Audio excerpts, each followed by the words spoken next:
My name is May Jeffers, and I will be doing my annotated bibliography on the Rohingya Muslim crisis in Myanmar. Quick little disclaimer, I accidentally recorded one of my sources out of order, so when I say for my sixth and final source, it's actually the second one. I didn't have it in me to go back and re-record all of the other ones because I recorded them all before that, so I'm sorry about that if that's confusing, but I hope you enjoy it anyway. My first article is titled The Rohingya Predicament: Why Myanmar's Army Gets Away with Ethnic Cleansing by Zoltan Barani. Zoltan Barani is a professor at the University of Texas with a focus on government and military studies. He received his PhD from the University of Virginia. In his article, he dives into how Myanmar's army has gotten away with its atrocities committed against the Rohingya group. He starts his argument strong with giving historical context to the situation.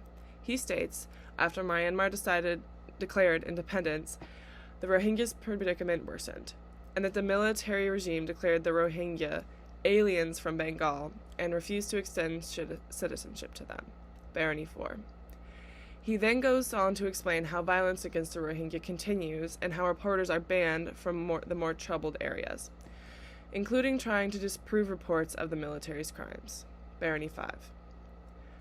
The Rohingya have largely failed to gain power in Myanmar due to their lack of resources and their vulnerability.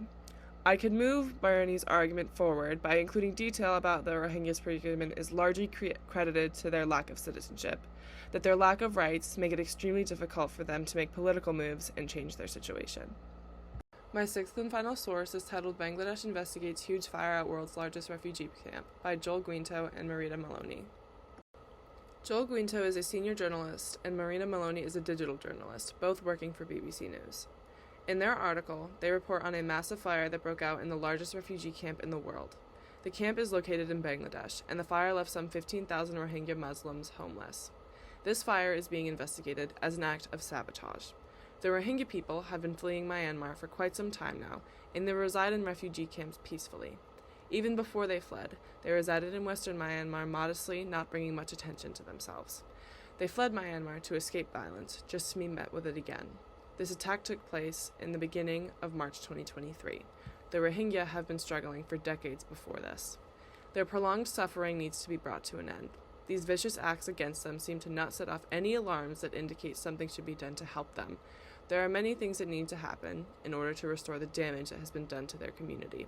For starters, gaining them citizenship rights in Myanmar, by proving that they have lived there long before its government decided they were an undesirable group in the country. It is clear there is severe hatred for the group in Myanmar, so there would need to be precautionary steps taken even after they've gained citizenship. Myanmar's government and military would need to be punished for their years of genocide and ethnic cleansing of the group. These steps are overdue, yes, but even more overdue is the justice for the Rohingya. My second article is titled Aung San Suu Kyi and Ethnic Cleansing: The Dark Side of Myanmar Way Democracy by Zahed Ikhtar and Bert Jenkins.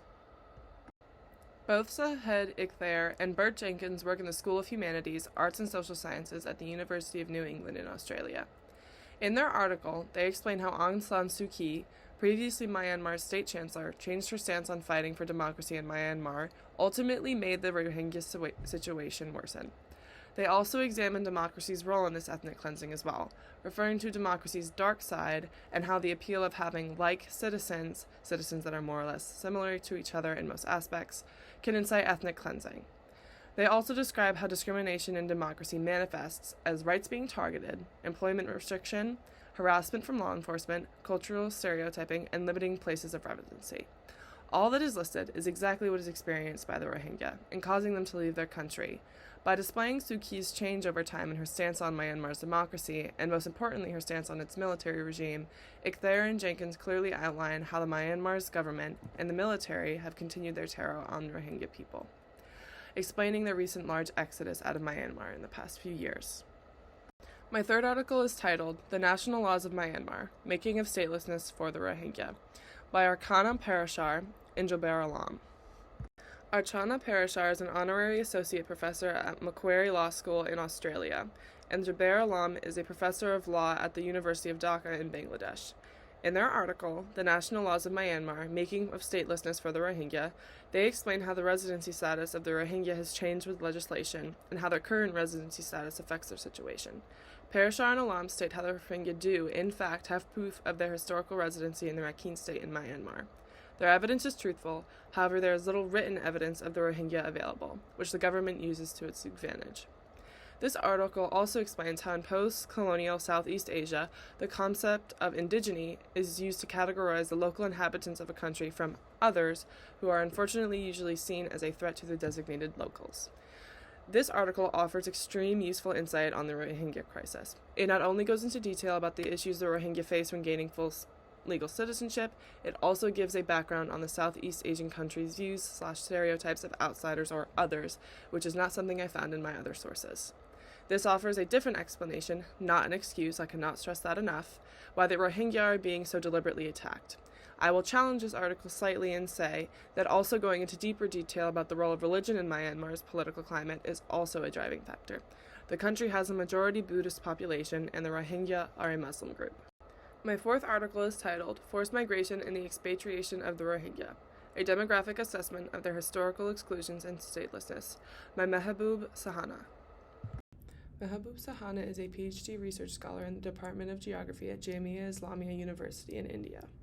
This article shows the geographical movement of the Rohingya using maps and showing the numbers of Rohingya fleeing to various places from the Rakhine state. There are also population density maps given that offer a visual for how the population of Myanmar has dispersed over the years, particularly in the Rakhine state. Graphs of the number of Rohingya Muslims that have fled over the years are also shown. Using visuals to give the information are very helpful in understanding the geographical and numerical significance of the Rohingya exodus. This source includes a lot of numerical data and information. There is also historical information given that coincides with what is seen on the maps and graphs, explaining years when citizenship laws started cracking down on Rohingya, military acts, important legal cases, etc. This way of portraying information helps prove and explain why certain years had more Rohingya fleeing the country than others. Often Myanmar's government will deny knowing the cause of the Rohingya mass exodus. This information makes it harder to deny with its numerical, visual, and historical information. My fifth article is titled, Kill Us, But Don't Deport Us to Myanmar, by Rajini Vaidyanathan. Rajini Vaidyanathan is a journalist for BBC News and a South Asian correspondent. This BBC News article holds very powerful statements taken from Rohingya refugees. They have fled Myanmar. Now what is their life like? The largest settlement of Rohingya is in Bangladesh, but there have been pushes by the government to have the Rohingya sent back to Myanmar. Many in Bangladesh have now crossed the borders into India, seeking refuge yet again. These families attract very little attention to themselves and live modestly. Now in India, the Indian government has deemed them as illegal foreigners and state they should be deported or sent to detention centers. In a statement taken from the article, a man with a wife and child, who first fled to Bangladesh and then to India, states, I'd rather they killed us than deported us to Myanmar. Even after being told they are unwanted in neighboring countries, it seems that no punishment is worse than being sent back to Myanmar in the Rohingya's eyes. This is truly tragic. Their home of hundreds of years, they want nothing to do with. They have been treated nothing short of cruel there. Even if the Rohingya were granted full citizenship in Myanmar in the future, it is doubtful they would be keen to return. What Myanmar's government and military have done to the Rohingya has caused irreversible damage to their community. It's disheartening to say, but it's almost as if Myanmar has succeeded in its attempts to rid the country of the Rohingya, and this article demonstrates this tragedy with its first-hand interviews. This article also in a way challenges Myanmar's propaganda that the Rohingya are in actuality Bengali people. If this were true, the Bengalese government would not be trying to push the refugees back into Myanmar if they were truly people of Bengal.